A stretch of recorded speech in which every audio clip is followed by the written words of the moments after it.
What's going on, everybody? It's your girl, Christina Shiver C. Shiz, where you want to call me. And today I am back with another episode of the How to Pray podcast. Here on the How to Pray podcast, we talk about ways of overcoming pain, the obstacles of recovery, accepting our past, and yielding to our new life. Today is continuing the Talk Time with Tina and Friends, episode 2 of season 2. And I am here with my dear, beloved best friend, Levi Benton. What is going on? What's going on, my guy? Today we have such a good talk show presented for you guys and prepared for you guys. So please stay tuned, and without further ado, let's get into it. Let's go out and get it now. So nervous, deep inside, so worth it. Don't give up this time. Don't back down. Don't be afraid. Tell your heart to take a leap of faith and start today. So what's going on with you, Levi? How you doing? I'm hanging in there. How's everything with you? I can't complain. I'm alive. I made it through another day, so I'm good. Amen. So do you want to tell the people a little bit about yourself? Sure. All right, so my name's Levi. I'm a 25-year-old trans guy from St. Louis. I recently moved back to Illinois after the passing of my mom, and I live with my girlfriend and our 2 kids. And yeah, just taking life day by day. Okay, period. Okay, so let's see, you allowed yourself time to transition into your new life Mhm. because I knew you when you lived in Missouri. Yes, And so I saw like one season of life for you. And like you said, the passing of your mom, may yes, she rest in peace, um, kind of made you have to transition to moving back to Illinois where you're originally from, correct? yes. Okay, and now you're living with your beloved girlfriend, who we all know and love, Courtney Thomas.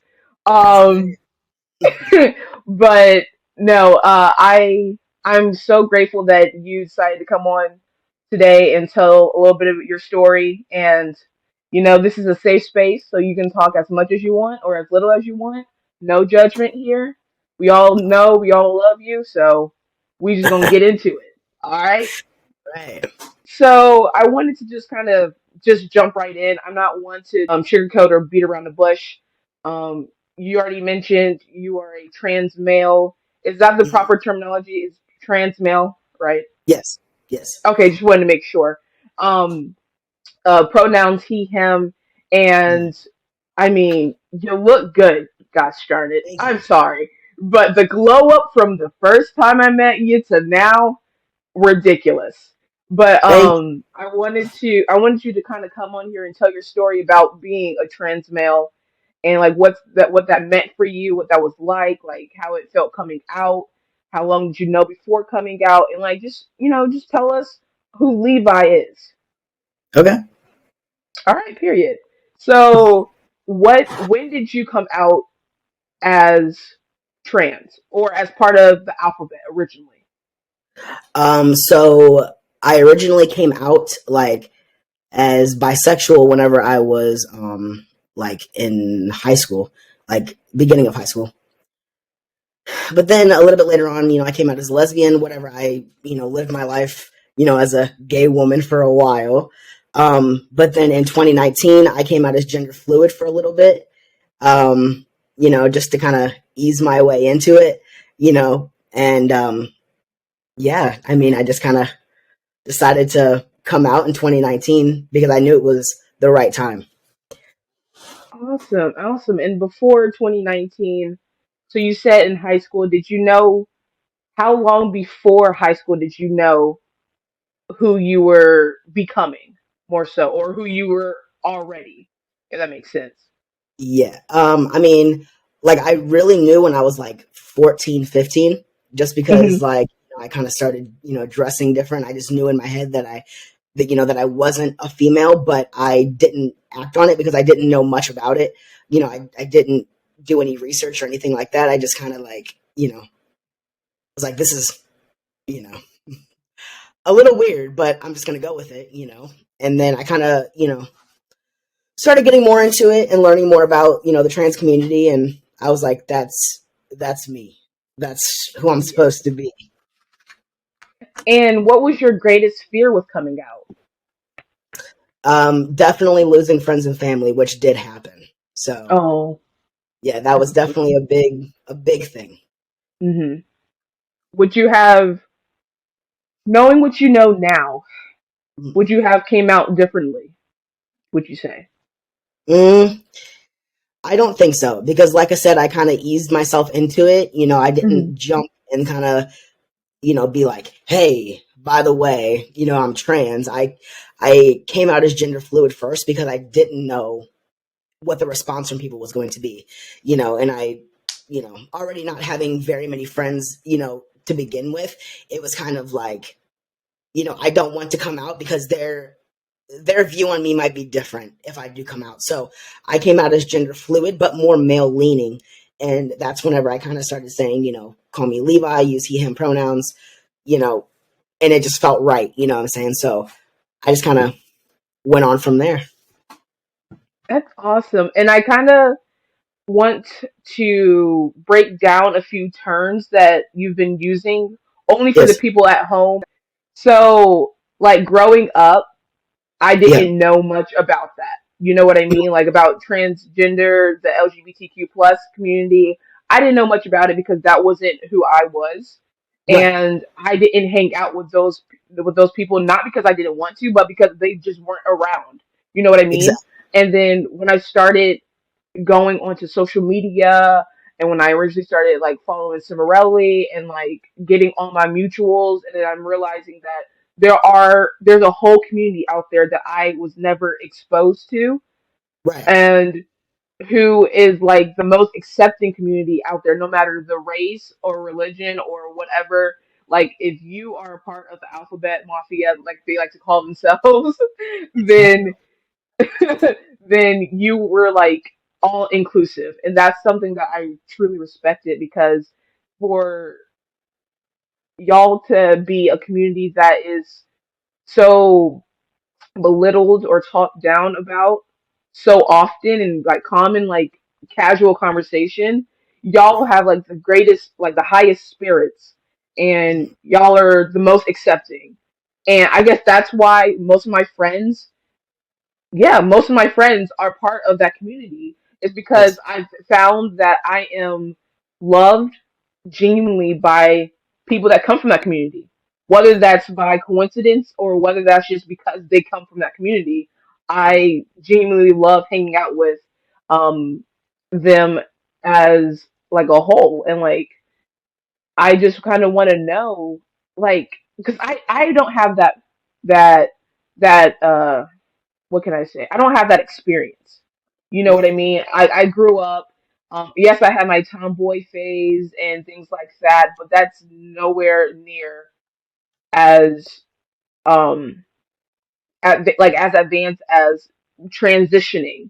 You know what I Right. mean? So I just kind of want to have a conversation about what that means, so that way the people at home can kind of get a good grasp of what the community aspect of transitioning from female to male or male to female, if you know, Yes. what that's kind of like. You know what I mean? And like I said, this is a safe space. You can say as much as you want or as little as you want. I really Okay. want to be respectful as possible, because Sure. I do love you for you, how you are. And, you know, you've supported me this long, so you know that you Yes. got my support full on. Thank you. So I definitely want to know, like, what was the greatest hurdle that you had to overcome with not even just come. Let's separate when you originally came out in high school to Hmm. when you transitioned to he him pronouns, male, kind of that gender fluid time. Like, Yes. so during that time, what was the greatest hurdle? Would you say you had to overcome, or you're still overcoming? I mean, I think. Hmm. It's kind of hard. I don't know. I mean, I definitely think, again, with like losing, friends and family and, trying to kind of see where, people, where people sit with the whole situation. Like, obviously people aren't, there's some people who aren't going to accept it, people who aren't going to like it, or who even just don't understand it, which is fine. You know what I'm saying? Like, I don't have any issues ever, explaining to anybody. Like, I'm very open about my transition. I don't think there's any stupid question, regarding my transition, whatever. Like, I'm very open. Um, but there obviously are still people who, still to this day don't accept it. So I think the thing is that I have to kind of just realize and tell myself that there's going to be people who don't accept it. Mhm. Regardless, I have a bigger support system of people who do accept and who do love me, because I have transitioned and because it's me. Like, I'm not any different than who I was, 4 or 5 years ago. I'm just authentically myself now that I'm transitioning, to be Levi. That's awesome. That's really awesome. And it's very important. So I was just telling Danny, I Mm, think this, about like how society is afraid of anything but normal, right. and how everybody is kind of in this box. And if you do not check all categories of the box, you are not considered normal, which makes you Exactly. weird. And Hmm. it's like, I don't know how you necessarily feel about labeling, but me personally, I don't like the idea of labels. Yes. Only because when you label somebody and you like categorize them as something, you take the humanitarian aspect of that person away, and they're just a label at that point. Like, Exactly. just another trans guy or Hmm. just another lesbian. You know what I Right. mean? And it's like there's so much more to that. And if society would take 5 minutes to just Google the simple questions that they want to ask, Yeah. then Google's. yeah, Google's free, and it costs $0 to be a genuine, nice, kind person, even Right. if you don't understand it, right? Because there's a lot of things that I didn't understand, but when I found that one of my best friends was Right. transitioning, because I think you introduced me really into the whole like pronoun realm when Yes. you became gender fluid, because I was like, Hmm. oh, I don't know what that is. But in part of me, I was afraid to ask you because I didn't want to. Knowing, I know that you wouldn't get offended, but in my Right. mind, I didn't want to offend. So I was like, let me just Google and see what I come up with. And Right. and when I did have questions, you were open to answering those questions. Of course. And it's just like, I don't understand why society is. I think they're just simply afraid.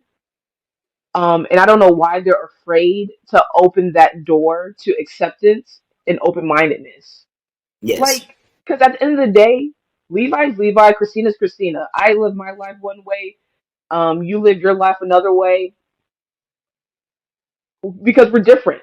Like, Right. my brothers and sisters, they live their lives a different way than I live my life. Like, we're different, and it's good to be different. We want to be different. We don't want to be society's version of normal. We don't want to conform to the normalcy of life because it's easier for people. Like, I mean, I don't. That's just me. I'm done with my tangent, but that's just how I think. Like, I just don't get it. I really don't get people having hatred in their heart. I don't get people not accepting. You don't. Okay, how about this? Is it fair to say you don't have to accept, but you can respect? Is that Exactly. fair to say? That is very fair to say. Yes. Okay, because I feel like you might not agree with somebody, but you can still respect them at the end of the day.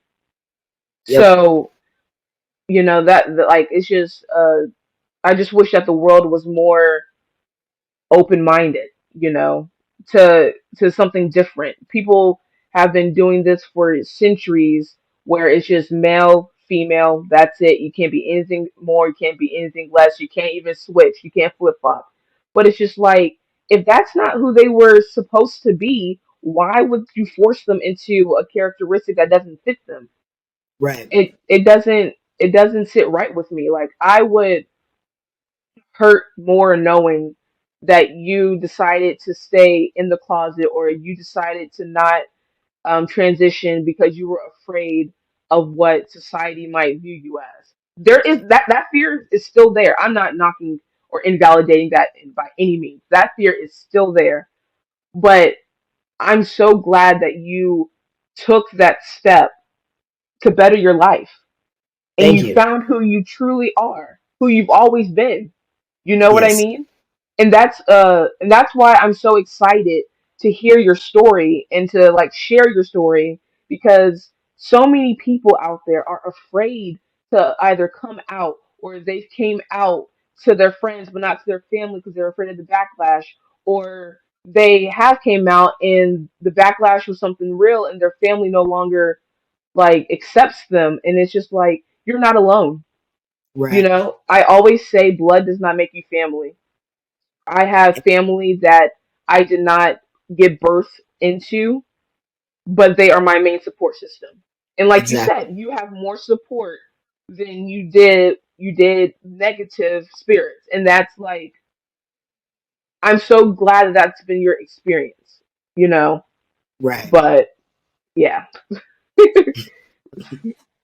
it's like, it's amazing. I literally, because I talk about you so often, I know your ears be burning because I be talking about you all the time. And when I talk about you or when I address you, I don't address you as, oh, Levi used to be, or Levi once was. No, I'm like, this is Levi. And, some people, even like, I'm gonna be honest, even some of my family, or like some people that I spend time with, they don't understand it fully. And Yes. I'm like, okay, so let's learn. Hmm. you know like, I didn't understand chemistry, but I still had to learn it to graduate. Like, Amen. and I'm not I'm not in the science career field, but I still had to learn in order for me to graduate. So it's kind of like, in order for you to level up in life, you got to learn more.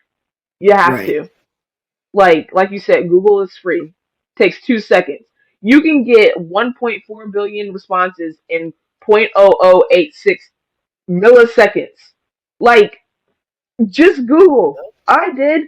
And I learned so much more that I didn't think that I would ever be able to retain, or like just know in general. So, Right. yeah. But that's enough of me talking, because I was just rambling for a little bit. But all that to say, I'm proud of you Thank you. for sticking with it, because I feel like one thing that happens is people are like, okay, I'm not this way that I was born into, or I'm not this way that I grew up learning how to be, but I don't know what I am. But I'm also afraid to find out who I am, because of the possible backlash, or the resentment or retaliation that I might get. And so they just stop. And now they're stuck in their place that they're not supposed to be. Right. So I'm really glad that you just stuck with it and you kept going until you found Levi, Right. you know? Yeah. Even though along the way I had people telling me like, oh, like you're not trans, like, you know, you were born a female, whatever. Regardless of all those comments, I still am on testosterone. In, oh, what is it? How many days? 11 days. I'm going to be a whole year on testosterone, which is pretty crazy. Um, and I mean, it's definitely been a journey, but I mean, I wouldn't trade it, to go back to my old life as a female. Like I was not happy back then, and I'm very, very happy now living life as Levi. So Okay, can you explain a little bit of part of your journey with testosterone, or you can like explain the whole thing, like what does Yeah. being with testosterone mean for you, or like just in general, like for the people that don't really know or understand why you need to take testosterone or what that does for the body, like can you explain a little bit of it? Yes.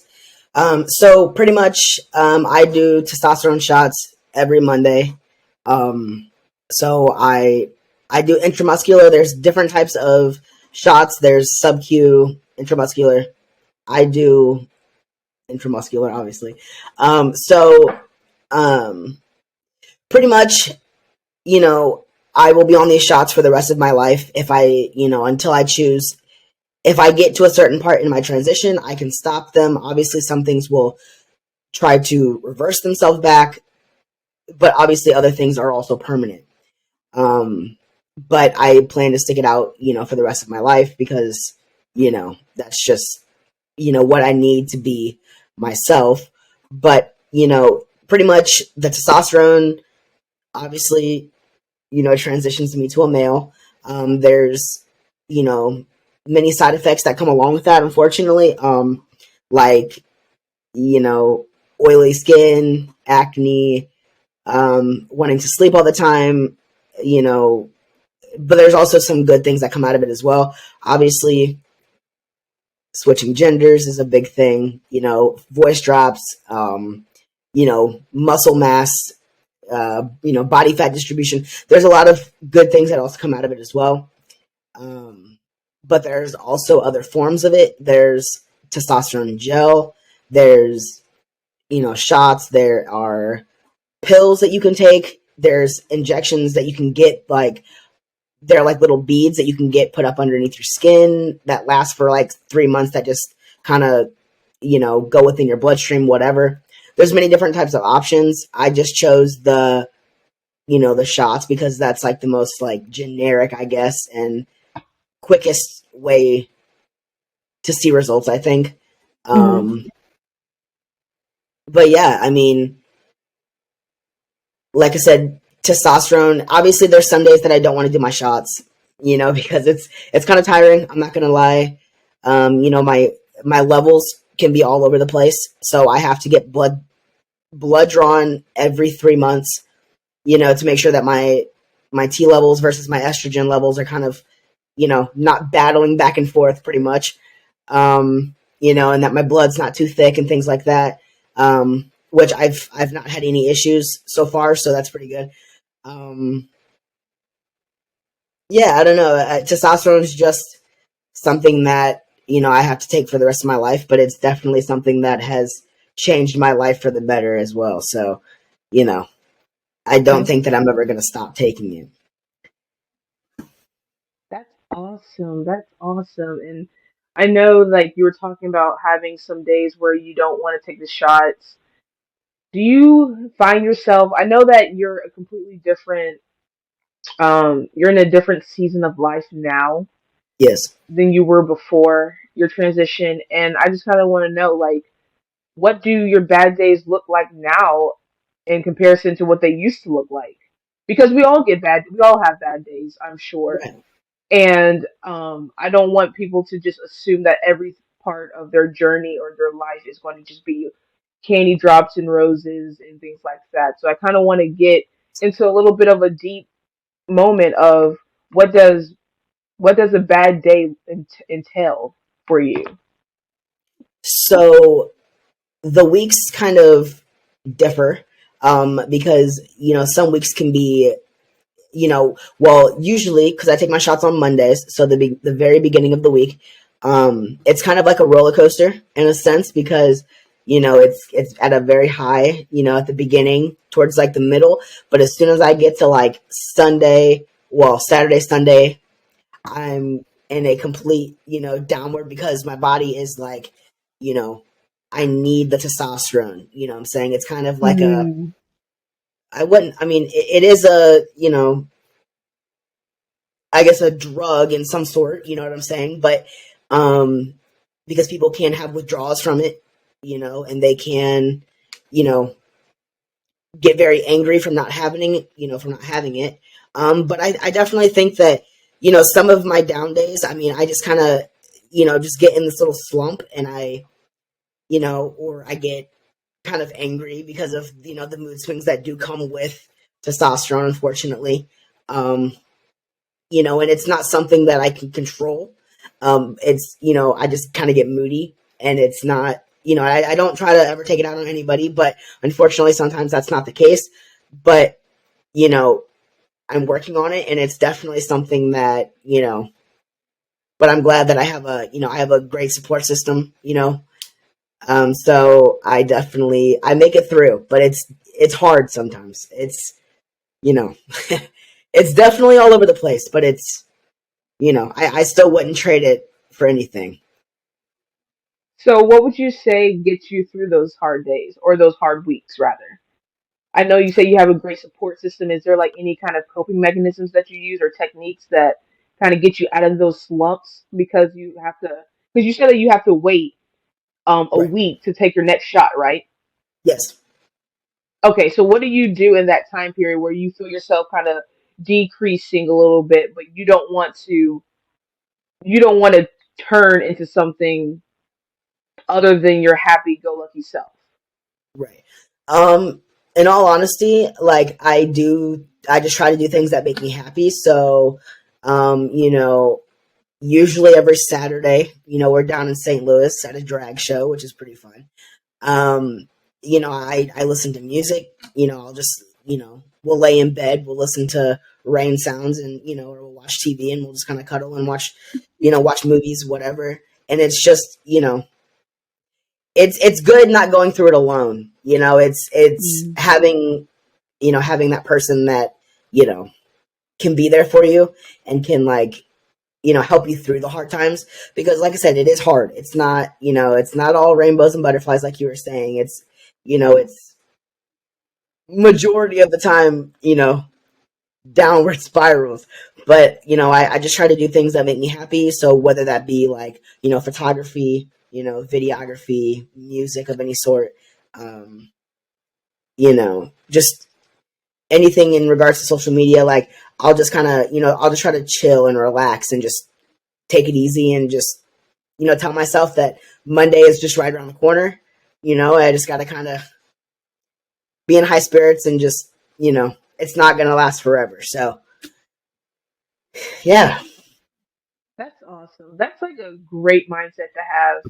And I'm so happy that you have that physical support system there with you during this time of your life. Because, oh my gosh, I know Courtney makes you happy. And I mean, Yes. those kids are to die for. So I just know, and correct me if I'm wrong, but I just know that you are in a much better place than the Levi that I met in the very beginning. You Yes. are, your mind is more at ease, or at least your like your spirit, your body is just kind of like all kind of connected in one, and Hmm. you kind of you have more of a logical brain. Not saying that you were illogical or dumb before, Right. but I'm saying like your brain has developed in a way to where you can see the outcomes of your actions before you act, and Hmm. so you're able to just shape how you want to respond to certain situations, which is hard to do, but Yes. that's just part of your growth journey. So, speaking of your growth journey, what do you have in store next? Like, what's next for Levi? So, obviously, still being on testosterone, that's, something that will be for the rest of my life. But the next thing that I'm trying to work on is getting my name legally changed. So that's a big thing. Um, and hopefully top surgery in the very, near future. I'm hoping. Um, but I mean, if not, I mean, I know my time will come. It's just a matter of time. I can't rush things. Um, you know, my time will come, regardless of if it's tomorrow or if it's 3 or 4 years down the road. I'm saying, I know that I will have top surgery. I know that I will have my name and my gender marker changed. It's just only a matter of time. I just gotta kind of stick through it, and, you know, remain positive about the whole thing. That's awesome. That's exciting. I'm excited for you. That's huge because I know that. I was just about to say I know growing up, but we didn't know each other growing up. But I know that like growing in our friendship, Yes. um, you like suffered a little bit with body dysmorphia. Hmm. And if you don't mind, like just kind of sharing that experience then versus like maybe your experience now, if it's still there or if it's just gone, or what does that feel like for you? Because it's different for everybody, you know? Right. So I think my biggest thing is like top dysphoria. I definitely have, I don't like my chest, but that's something that, you know, obviously will, be fixed in the future. Um, but now I do things to kind of fix that. I bind my chest, I wear, to kind of, illuminate the, flatness of my chest pretty much. Um, I mean, I don't like, there's some points where I have like bottom dysphoria, but it's not as bad. Like I've definitely, you know, I've come to terms that, cause like I don't want bottom surgery. I don't at all. Like that's not something, cause there's a lot of problems and a lot of issues that right now that are going with it. It's not, all of the bugs and kinks and everything aren't fixed with bottom surgery. It's also very expensive, a lot more expensive than top surgery. So, it's definitely, I just don't think that's something that I really want.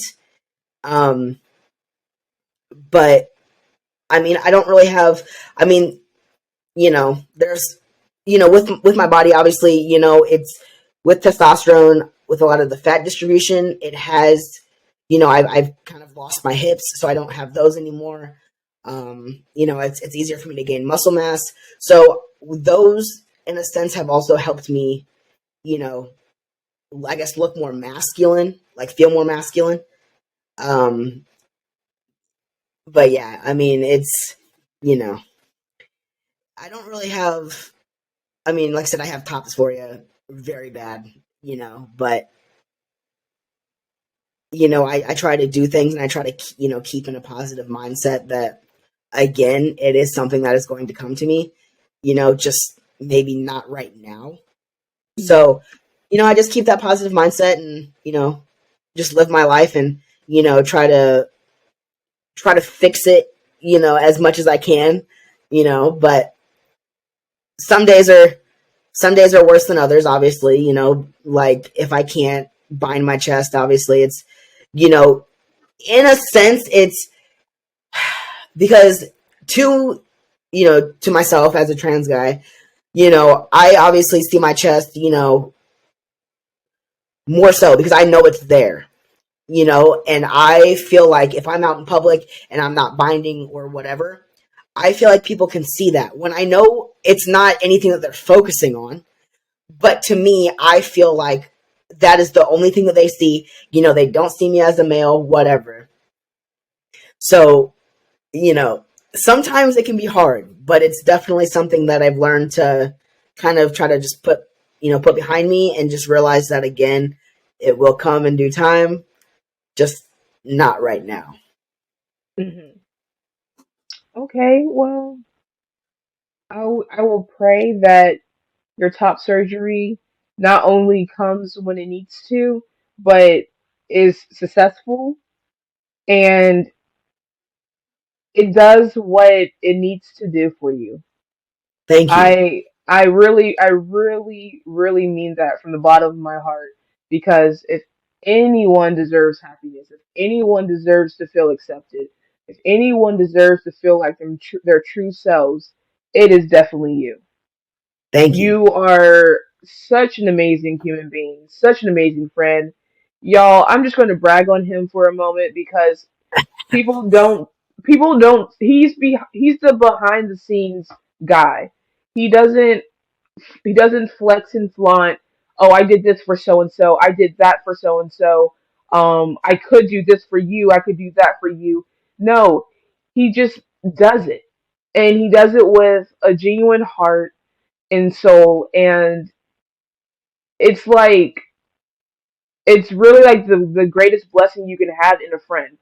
Someone who genuinely cares for the betterment of you and not just to get ahead like on you, if that makes sense. Like I'm just really appreciative of our friendship for sure. And I'm really glad that I can witness this journey for you because I can't wait for the day where you text or call me and be like, "Yo, I got my top surgery scheduled, throwing the biggest party, and I Of course. mean all of St. Louis is all of Illinois is going to be there.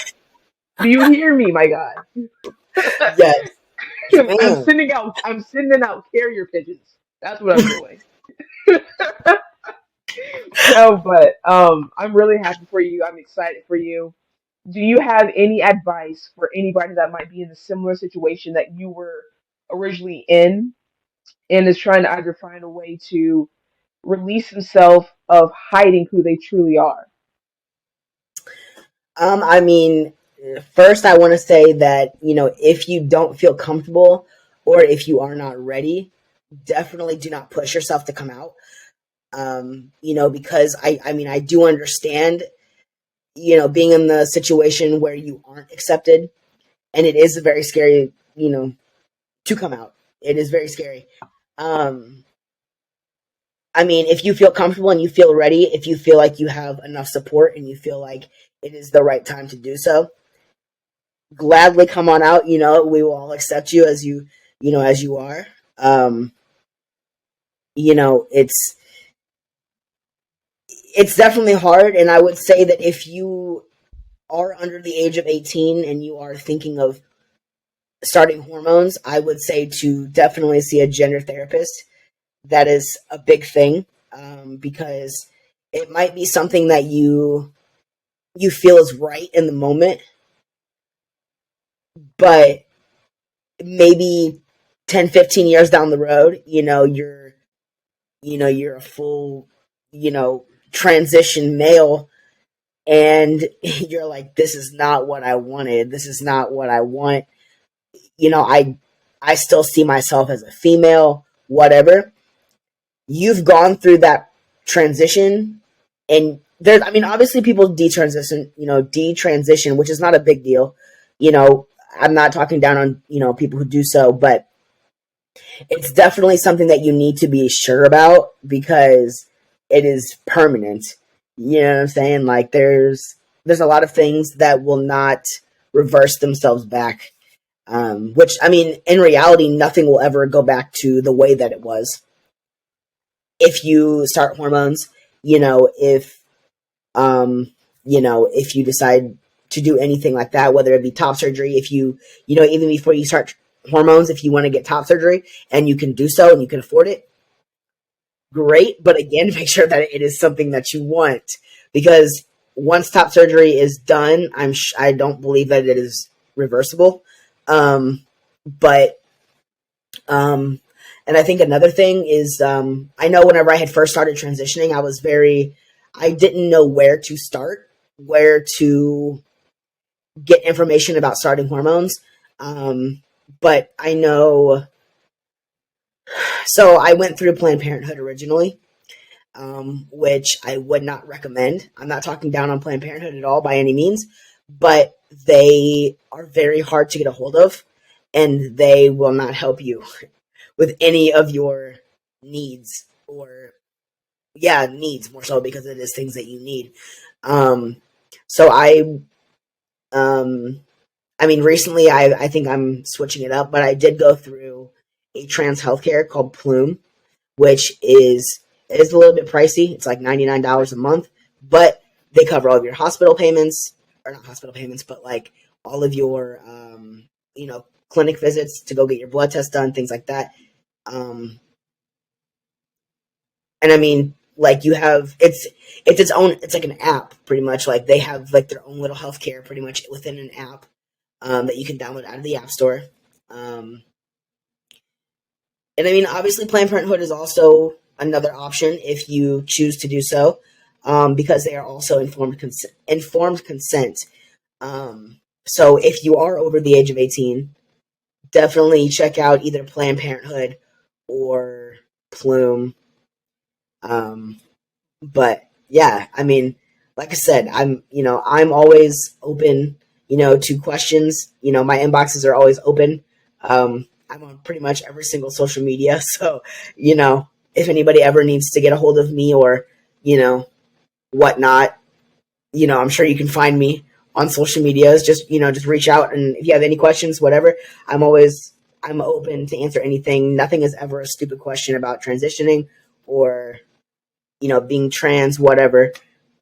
Nothing is ever stupid, and I'm very open, so I will gladly answer anything that is a concern or a question or anything like that. So, yeah. And where can the people find you? So my Instagram as well as my TikTok is Levi Benton, but Benton on the end is two N's. And then my Snapchat's like Levi.Benton. My Facebook, Levi Benton. My Twitter is the Levi Benton. I'm pretty much everywhere, but All right. Well, thank you so much for coming on. And if of y'all have course. any comments, questions, or concerns, or just want to talk to Levi, he really is a great conversationalist and great human being to get to Thank know you. and love. So please reach out. I'll have his Insta, his socials all linked down below. And if you have any comments, questions, or concerns about this video or just about anything in general, please feel free to reach out to me on social media platforms. Instagram is just Christina Shivers. Twitter is Tina_Shivers. And I will be glad to talk to you guys and get to know you and your story and possibly bring one of y'all on to share. And thank you guys so much for listening to the How to Pray podcast, where we talk about ways of overcoming pain, the obstacles of recovery, accepting our past, and yielding to our new life. I have been your host, Christina Shivers. Keep hope alive. You're somebody. And remember to keep doing it for the fans. All right, y'all. Bye. Go out and get it now. So nervous, deep inside, so worth it. Don't give up this time. Don't back down. Don't be afraid. Tell your heart to take a leap of faith and start today.